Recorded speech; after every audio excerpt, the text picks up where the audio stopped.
Nothing could be further from the truth. You know, we try to expose the truth. We try to show people the government documents. We try to expose all angles, including Pakistan. You know, Pakistan is really no saint when it comes to all this. The ISI is heavily dirty. Right. I mean, if you just believe what the government puts out through the media, Daniel Pearl was beheaded on behest of one of these Pakistani ISI agents, the guy right under General Mahmoud Ahmed, Omar Saeed Sheikh.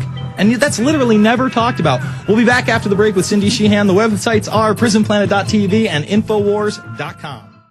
The good old folks at New Silver Solution. And the website is supernaturalsilver.com. Supernaturalsilver.com.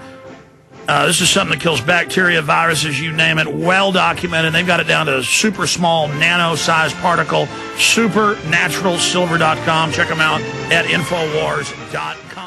It's the InfoWarrior with Jason Bermas, and we're with Cindy Sheehan. And I was just discussing over the break, you know, is it okay to talk about who you voted for, whether you voted? And you did vote for the president this year. Why don't you talk about that? Well, I voted because, of course, I was running. So I voted for myself for Congress in California's 8th District. But I supported and endorsed Cynthia McKinney, and I voted for Cynthia McKinney. And we actually spent Election Day. She spent it in San Francisco, and we had a little party, you know, after the elections together. We still work together a lot, and I think that she is one of the most courageous women. And I really, as somebody who was an elected official that was targeted by the Democratic Party and targeted by AIPAC and got her seat taken away from her, not once but twice. She got it back once, and so she ran for president this time. But she just always stands up and says it like it is, and you know, she gets a lot of heat for telling the truth, but, you know, like we said before, a lot of people are afraid of the truth. But Cynthia went to Gaza. She tried to go to Gaza to, you know, put her money where her mouth was, and to get supplies to the Gazans, and during the horrible bombardment of Gaza by Israel, and her boat was rammed by the Israeli Navy, and that was just. Can you imagine that? I mean, your heart has to be going a million miles an hour. They were scared. They were really scared. I'm sure the Israeli military. Well, first they were shooting at them. Oh my God. Yeah. First they were shooting at them, and then they finally rammed them. That's just unbelievable to me. And you know, I voted for a wooden boat, or if they hadn't had a wooden boat, if it had been fiberglass, they said they would have been torn in two. Really? And they probably would have died. Wow. Yeah. And only, I think she was on one show, one media program about that, and that was it. You saw the coverage, and that was it. And you can have internal UN documents where they admit that genocide is going on, expansionism is going on in Israel, on the Gaza Strip towards the Palestinians, and no one pays attention. Right. It's nowhere to be found. Well, you know, in Gaza, they're just surrounded by a wall. They're in a prison camp. What got me the other day was that Barack Obama went to Buchenwald and said, "Oh, you know, it's bad about the Holocaust. I agree with him about that. But why doesn't he go to the prison camp that's currently being operated by Israel in Gaza?"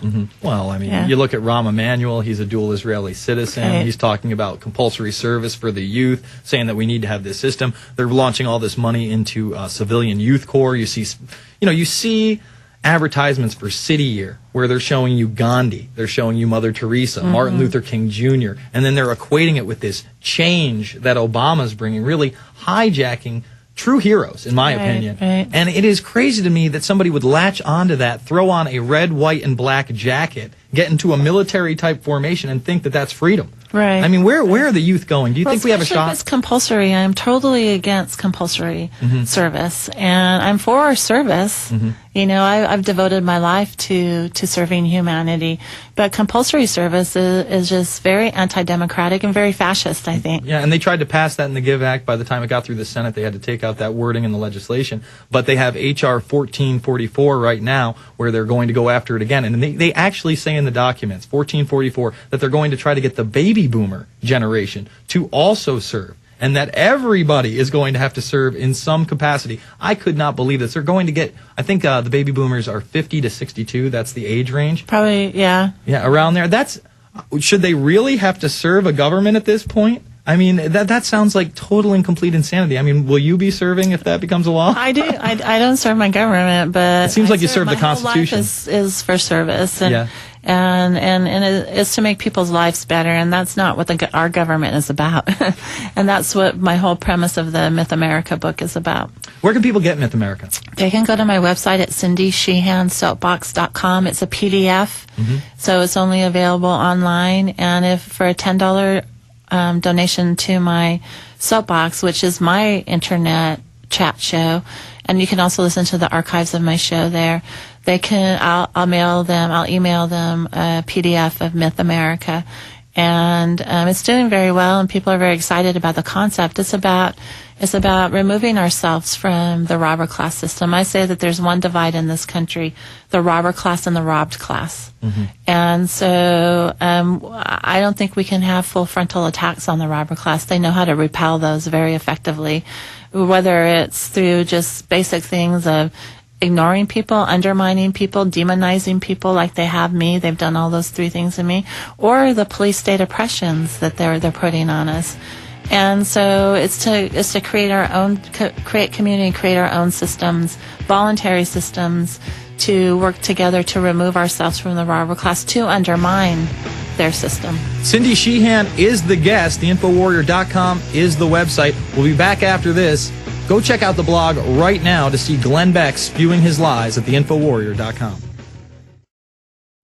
Do you understand how dark it is? How far down the line we are? How late it is?